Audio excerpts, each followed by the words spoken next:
NextLabs Data Access Enforcer, or DAE, can help organizations meet the requirements of complying with export controls.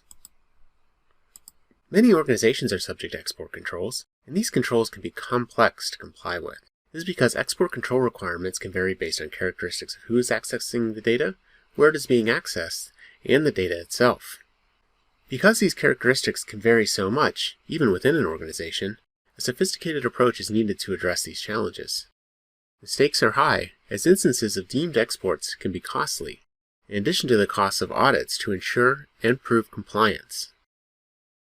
NextLabs dynamic authorization technology allows organizations to define data access policies that take attributes of the user, environment, and data into account and enforce those policies at the time of data access. NextLabs also allows you to automate the audit process, reducing the time and cost of compliance and documenting that compliance. We're going to be showing 3 use cases of how DAE can be used to enforce export controls. The first will be showing how DAE can be used to enforce ITAR restrictions, specifically filtering out records that are subject to ITAR restrictions when they are attempted to be viewed by users that do not have ITAR authorization. The second will be limiting access to material master records based on citizenship, role, and company ID of the user, and also taking into account the material type and plant ID of the record. And finally, we'll show how DAE and the NextLabs Control Center can be used for reporting and auditing purposes, making sure that you are correctly enforcing the data policies, as well as seeing what changes are made to data policies themselves for audit purposes. Let's start with our first use case. For this demo, we will show how DAE can be used to prevent ITAR violations by combining user and data attributes. We will combine the user attributes of the user's ITAR clearance and their company ID with the data attributes of whether the data record is subject to ITAR restrictions and the company ID associated with that record. And we will check dynamically at the time of data access request whether or not the user should be authorized to see that record. For this demo, we will be using 2 users, demo user 5, who does have ITAR authorization and is part of company 1710, and demo user 6, who is also part of company 1710 but does not have ITAR authorization. Here in the NextLabs Control Center, we can see that where the policy is defined, restrict ITAR materials to those that have ITAR clearance. We can specify as a subject that this filter should be applied to users that do not have ITAR clearance. We can specify the app server and the table for which the filter should be applied. And then we can also specify the predicate condition that must be matched in order for users to view ITAR classified materials. In this case, we are saying that ITAR classified materials should only be shown to users that have ITAR clearance, and only if their company ID matches that of the company ID associated with the material record. Note that the company ID can be dynamically pulled from the data that is in SAP, so that if the user attribute of company ID changes, no changes to the policy are needed. They are applied automatically as the policy is dynamically evaluated at the time of data access request. Now if we go look in the material view, and first as demo user 5, who does have ITAR clearance, we can see that they are able to view all of the material records that match their company ID. However, when we view the same records as demo user 6, they are not able to see the records that have ITAR classification, and this is because they do not have ITAR clearance. Because DAE is acting at the data access layer, those records that are restricted to users with ITAR clearance do not even make it to the application layer, and so there is no chance of there being export control violations due to non-ITAR authorized users viewing ITAR records. This concludes our demo of enforcing ITAR restrictions. Now we'll move on to the second use case. For this demo, we will show how DAE can limit access to the material master records based on the user attributes of citizenship, role, and company ID, and combining those with the data attributes of material type and plant ID. We will have 2 users, one who is a citizen of the United States and a member of company 1710, and the other who is a citizen of Germany and is a member of company 1010. You can see that they each have their own roles, and we'll be able to see the records that are associated with their company ID and the material types that match the roles that they have been assigned.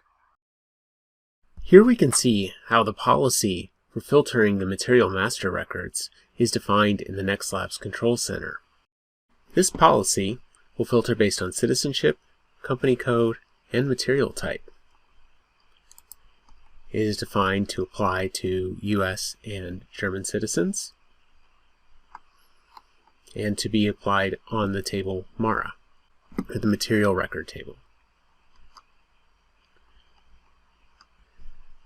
We specify in the predicate condition how DAE should determine which record should be shown and which should not. Here's where we can dynamically define that records should be shown based on user attributes that are actually being pulled from other tables within SAP. This allows the filtering to be dynamic and make sure that the policy is applied even if user attributes or data attributes are updated. Those updates will not require any changes to the policy. Now we can see how this takes effect in SAP. First, we will see the material table with the end developer user. The end developer user has developer access to SAP, and so can see all records, regardless of the plant ID associated with them. Next, we can see the material record table with the US citizen user.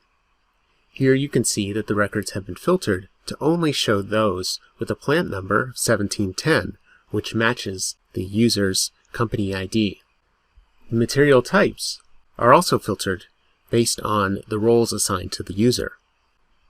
If we then view the table with the German citizen user,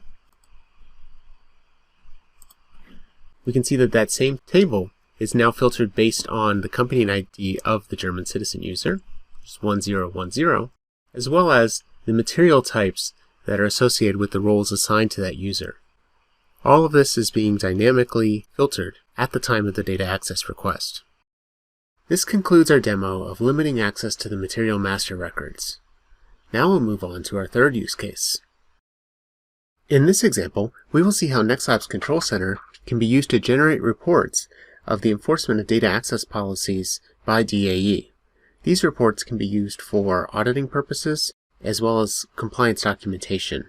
We will show how you can search for the applications of data access policies by date and by policy name, as well as how you can see an audit trail of changes to the policies, including edits, deployments, and undeployments.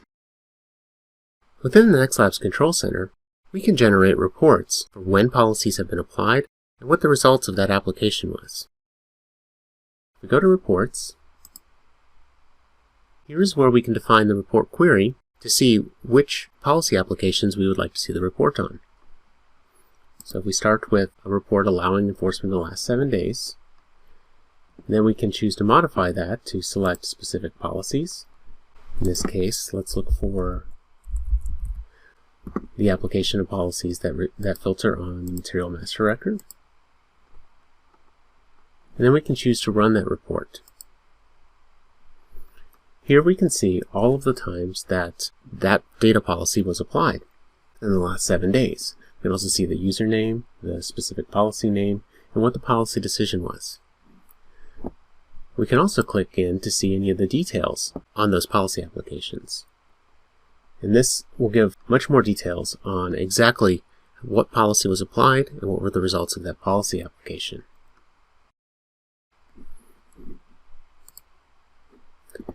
These reports can also be downloaded and exported for use in other systems.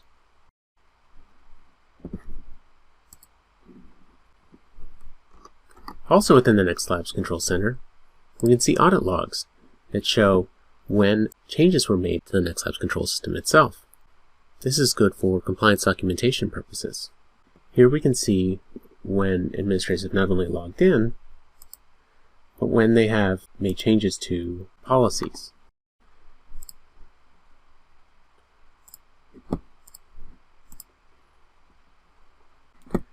can actually choose to search for specifically policy changes.